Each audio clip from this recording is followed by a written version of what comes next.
За гадаа хавар болоод маш гоё дулаахан. Тэгээ зуны ихэнх сар ирээд маш гоё байна. Гэхдээ энэ үед юу анзаарч байгаа вэ гэхээр нөгөө өвлийн аймаар утаа, тоос шороо, агаарын бохирдлыг бүгдээрээ мартцсан байна. Тийм учраас яг энэ фестивалаар дамжуулаад бид цэцэг ургамалтай орчинд ажиллаж амьдрах нь таны амьдралын чанарыг яаж дээшлүүлдэг? Та өөрөө нэг ч гэсэн цэцэг ургуулж чадах юм бол байгаль хайрлаад тэр утааны эсрэг тодорхой хэмжээний хувь нэмэр оруулж чаддаг хүн болж чадна шүү гэдгийг ойлгуулах зорилгоор буу ажил болоод ингээл баахан цэцэг тарьдаг хүмүүсийг цугдуулаад тэрнтэй холбоотой оролцогч талуудын нэгтгэл ингээл фестивал зохион байгуулж байгаа.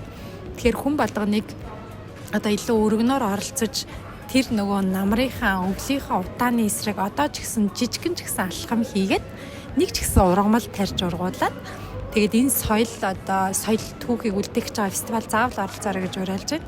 Тэгэхээр та агаарын чанараа нэмэгдүүлмээр байвал ургамалтай илүү ойрхон байж тэгээд 5 сарын 23, 24, 25-нд олох фестивал дээр заавал ирэхийг бүгдээрингийн уриалж байна.